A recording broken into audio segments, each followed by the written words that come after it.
Akin goes to school. Chapter 9. The Fire. Akin was now in his last year at school. He had no difficulty now in keeping up with the class and was becoming regularly second or third in tests. One afternoon, the class was on duty clearing up the compound. They had heaped pile of leaves and sticks and other rubbish near their classroom when one of the boys struck a match and lit the leaves. As the flames shot up, the boys danced round excitedly, singing, "Of our bridge is burning down, of our burning down, of our bridge is burning down, our dear teacher."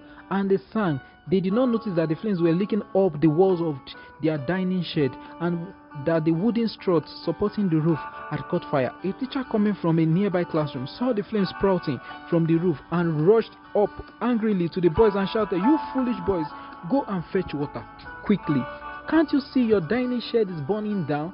But it was too late to do anything. The building was already nearly burnt down. Akin and the other boys were led shamefacedly to the headmaster's office. There were 10 of them in all. "You stupid boys," the headmaster said. "You could have burnt down the whole house. I'm not going to ask who set the fire to the rubbish because you all are responsible for the destruction of your dining shed, since none of you did anything to put the fire out. Instead, you all dance around with foolish savages. I have a good mind to send you all home, never to return to school again. As it is, each of your parents will pay 5,000 naira towards the cost of repairs, and each of you will have 6 of the best of your backside on your backside." One by one, the boys had to take down their shirts as the headmaster thrashed them as hard as he could. Each tried not to cry in front of the other, but so hard did the headmaster flog them in his anger that none of them could hold back his tears. Akin, like nearly all the other boys, was given a further thrashing by his father when he trekked back to Akoka to ask for the money to contribute to the rebuilding of the dining shed. "Isn't it enough that I pay your school fees?" Farmer Shegun raged. "And now you ask me for 5,000 naira for your stupidity. Where will I get that money? Are Mama Akin, Ojo, and the new baby to starve on your account?"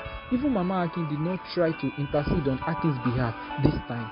When Akin returned to Mrs. Komalafe, he found that Dele had also been tried by his uncle, who had agreed to pay the fine.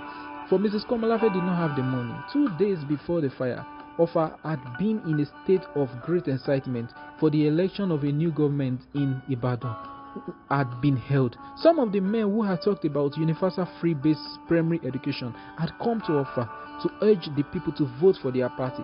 That evening, as Dele and Akin were discussing their misfortune, Dele's uncle came almost rushing into Mrs. Komalafe's parlor. "Mama Dele, have you heard the good news? The Minister of Education and his friends who spoke here 2 years ago have won election." Then he turned to Akin and Dele. "That means you young rascals can go to school free now. Now that is it's much use for. You've nearly completed your primary schooling." Akin thought happily. Now young Ojo will be able to go to school. Ojo had often asked his mother whether he could follow Akin to school at Offa, but she always told him that there was not enough money to pay his fees. Ojo, who was now 8, had to go to the farm every day with Farmer Shegun. He felt this was very unfair and was bitterly jealous of his brother. While Akin was thinking about his younger brother, Dele's uncle continued. "Now, despite your wickedness in burning down the dining shed, I want you both to work hard this coming 6 months. If you pass your exam well now, you will both be able to go to the boys' high school at Ode. We've been told that the first 3 in their entrance examination will be given scholarship." Akin thought he might have a chance because of his good results. Only last week he had come top in a test, but he worried. "And I warned you, neither Akin's father nor I can afford to pay your fees at high school if you don't get your scholarship," Dele's uncle added. For the next 6 months, Akin and Dele hardly rested from their works. In December, they took the first school leaving certificate. When the result came out, Akin found he was first among all the boys in St. Peter's Primary School. Dele had only come fifth. As a result, Akin felt very confident about his chances in the entrance examination to Hoded Boys High School, the only grammar school in the district.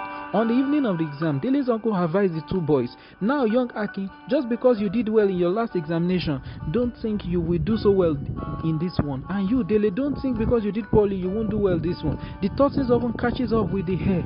After the examinations in Ode, Akin felt very depressed. It was much harder than the school leaving certificate examination. Soon it was prize giving day. When the names of the boys who had passed their examinations would be announced, Reverend Adejobi, who had the year before graduated Lebad, had been specially asked back to present prizes. He was so nervous about his examination at Hode that when he received prizes for coming first in the school leaving certificate examination and for English, he could only just force a smile when Reverend Adejobi shook his hand warmly. He didn't even hear the clapping for him. Indeed, it was only after the headmaster had made his farewell speech to the school leavers that he paused and said very slowly, "I have a very important announcement to make.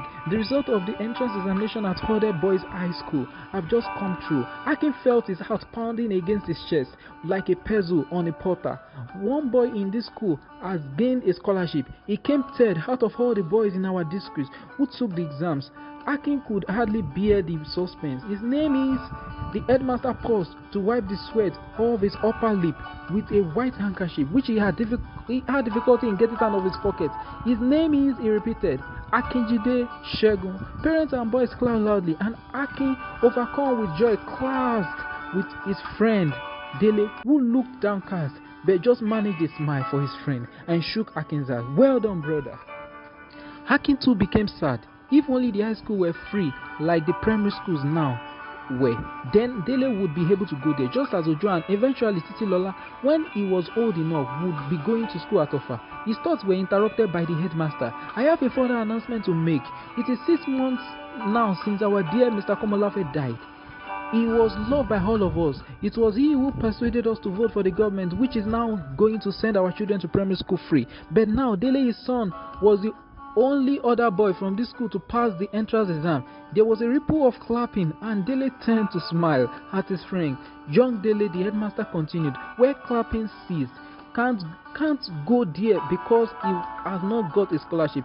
The crowd sighed sympathetically. Now, if Komolafe had still been alive, we all know he would have paid Dele's fees. But now, I am happy to tell you that a group of the late Mr. Komalafe's friend has agreed to pay Dele's fees. So, Dele Komalafe will go with Akinjide Shegun to Hode Boys High School, and I'm sure he will bring great credit to this school. The headmaster's news was greeted with a burst of clapping like thunder.